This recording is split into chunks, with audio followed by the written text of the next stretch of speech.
Taiwan is in a life-or-death struggle against the Chinese Communist Party. And one man's struggle with brain cancer put him right in the middle.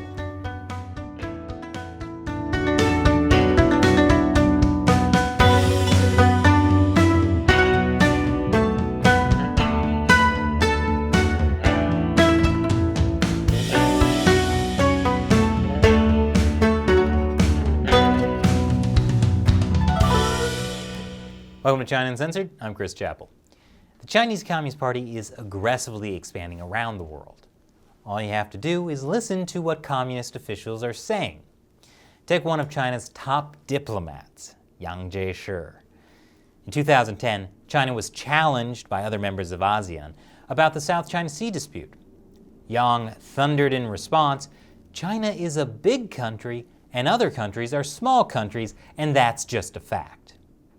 Very diplomatic.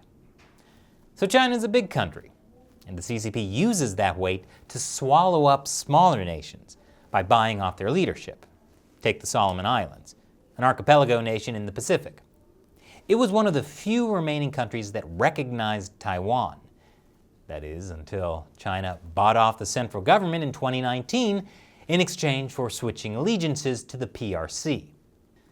The Solomon Islands government even quietly leased one of the islands to China without telling the people living there. And of course, there are bribes.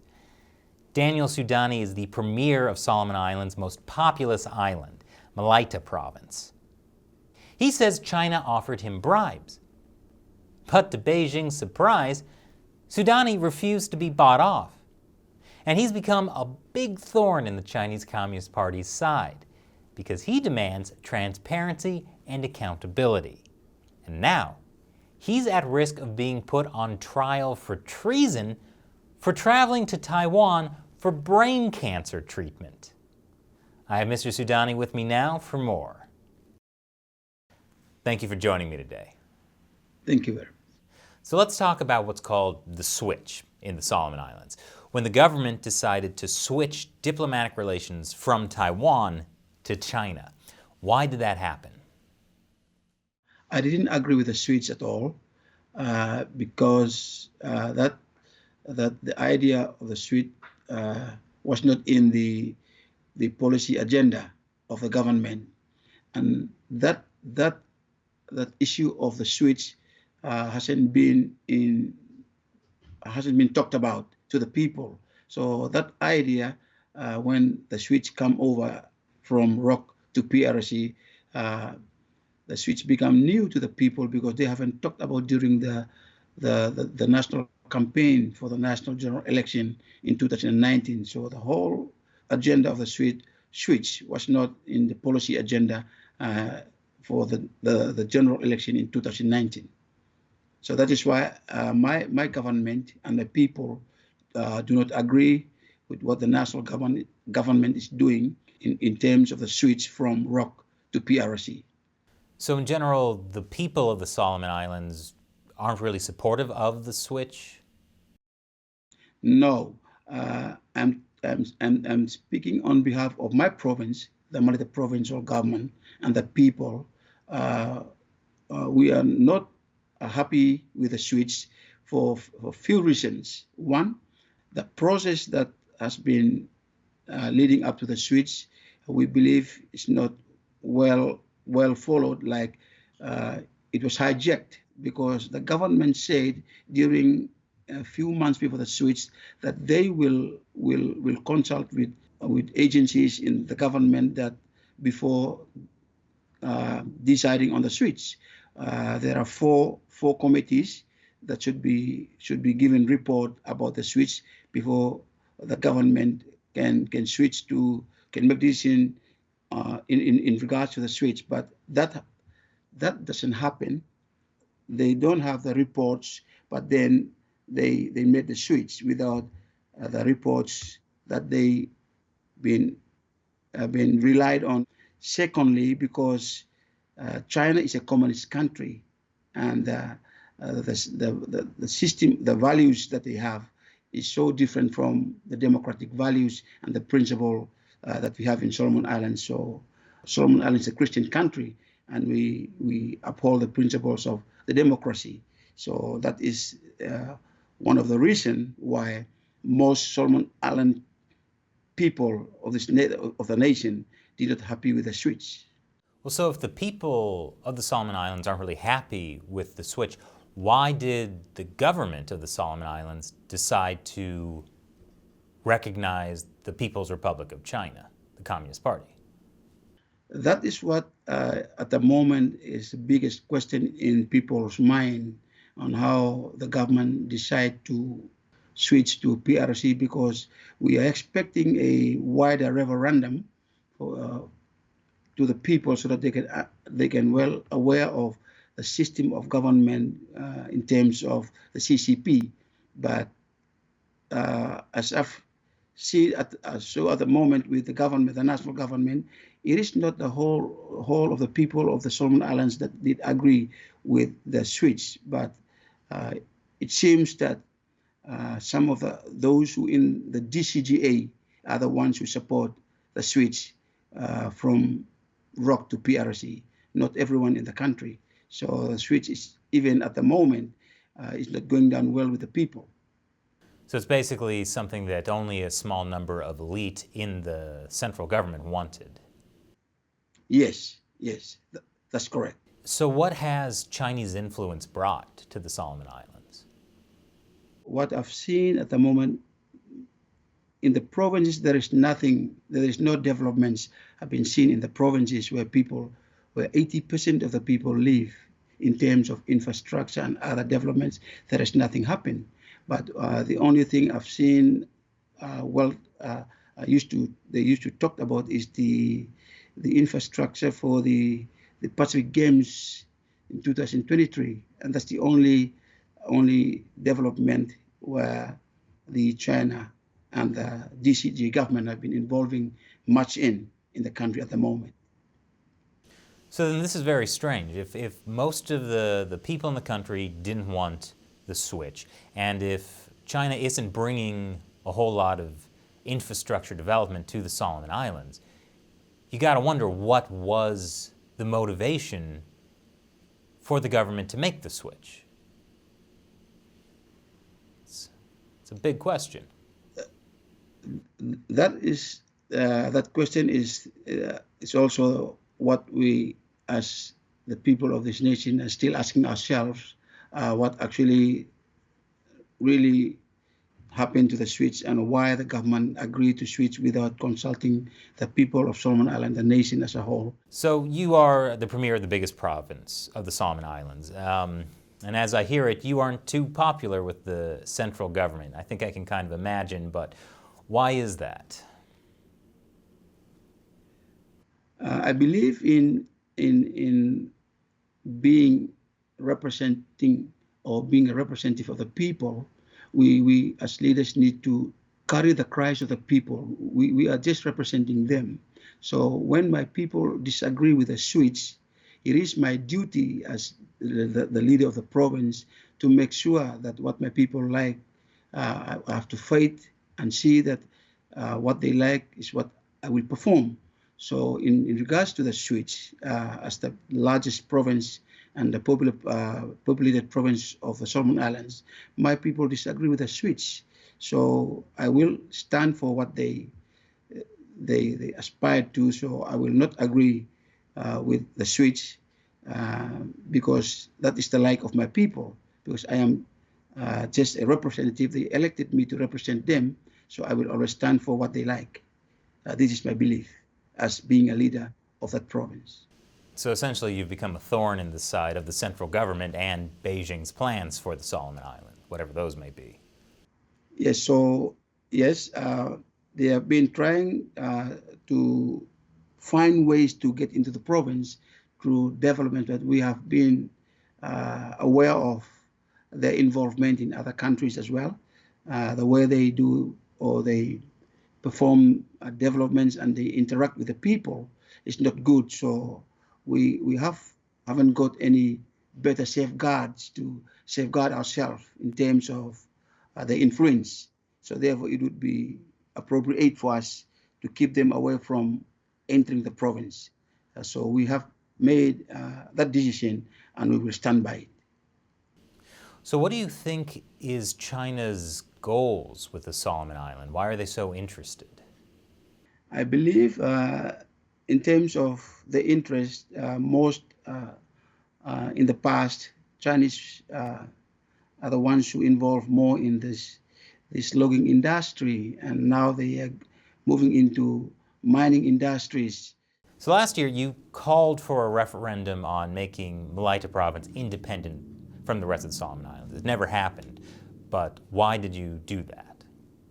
I was trying to find out in terms of the referendum how many people are still having the idea of become independent or another form of government. So the referendum is just a finding out, just to find out a format to find out the minds of my people, because seeing we are the most populated province, we need to find out what is in their mind, what are the things now in their mind in terms of the system of government that we are in now. That is the aim of that referendum, to find out to go back and ask them so that we can find out numbers, how many people in the province still in favor of the independence, and maybe others in another form of governance.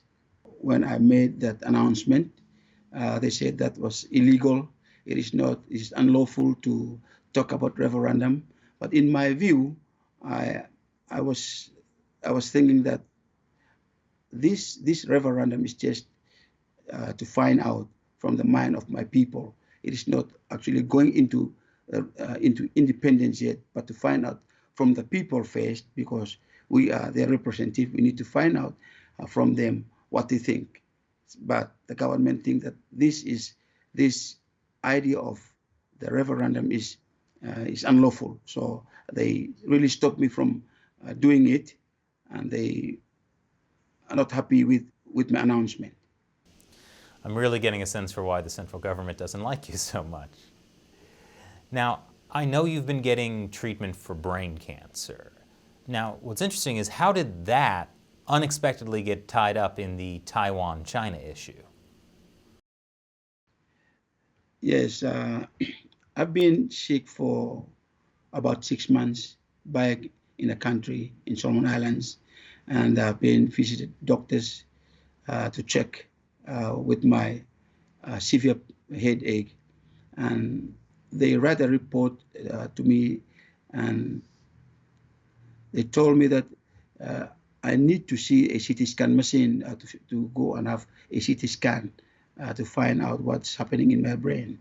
So we get the report from the doctor from the Solomon Islands, and the only possible way to have that CT scan, that machine, is to come to Brisbane.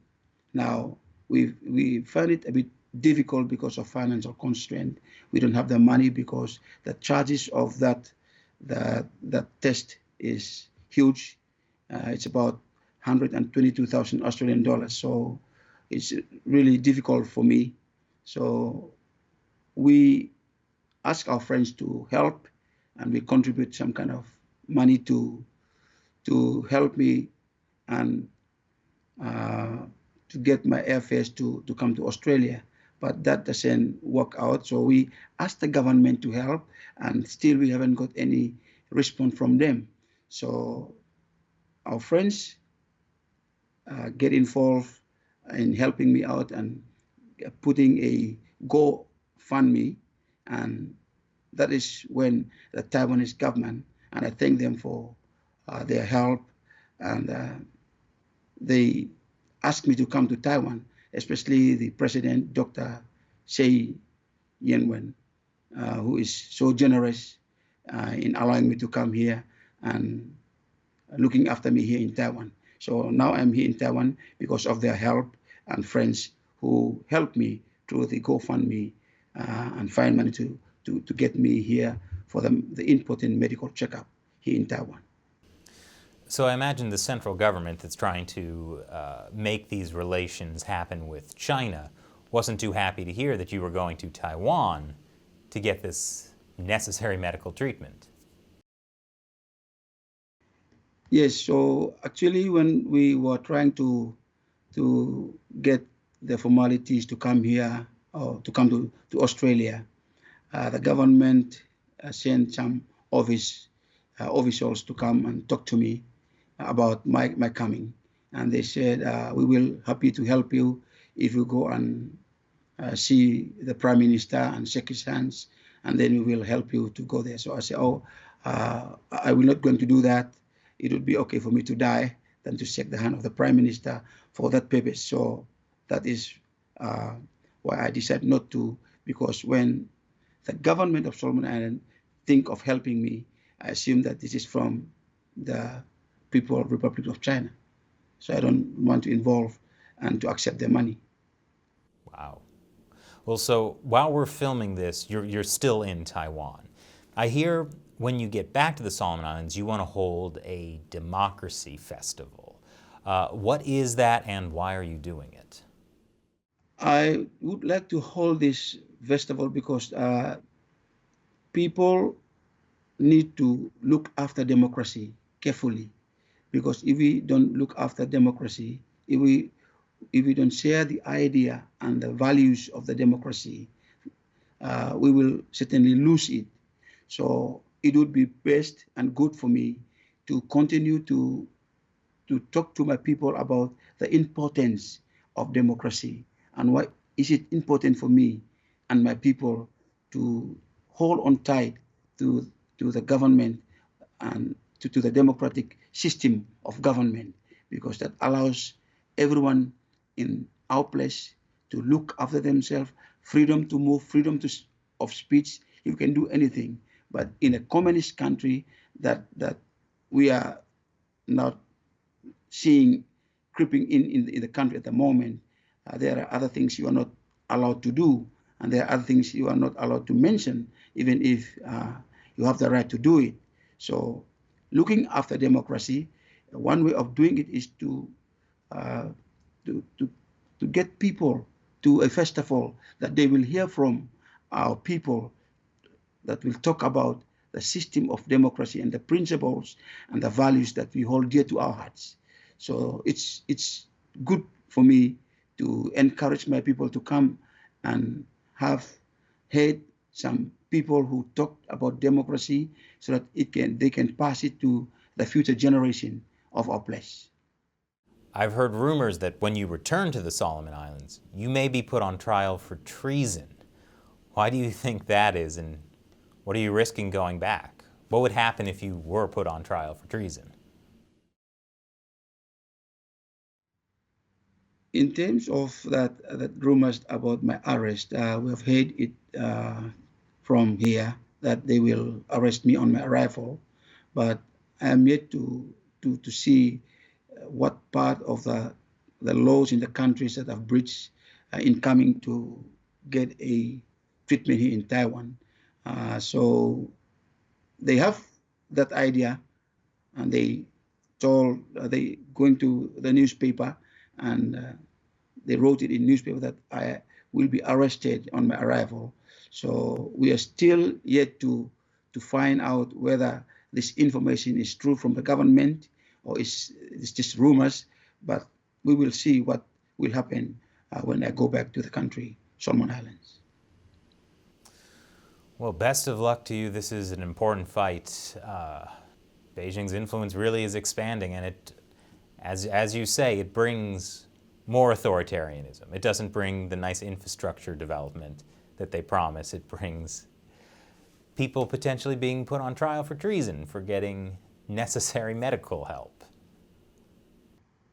With that, from my view, because I've heard that there are people in China who attended medical here in Taiwan, and if they are also charged for treason for coming here for their medical treatment in here. So I was at first a patient from the Solomon Islands, a sick patient. That is why I'm here for medical treatment. So I don't see anywhere in the laws of the country that I've broke to come to have a treatment here in Taiwan. But we will see what their charges was when I go back to the country, because they are promising to arrest me. So I'm prepared for anything that comes on my way back home, and because I know for sure my coming here is not on any political business. I'm here for medical treatments only. So that is my purpose for being here in Taiwan. Well, thank you very much for taking the time to join us today. I know I and everyone watching here is going to be following your story very closely. Thank you very much. And thank you for watching. Be sure to follow China Uncensored on Facebook, Instagram, and Twitter, where we'll keep you updated about Premier Suidani's story. Once again, I'm Chris Chappell. See you next time.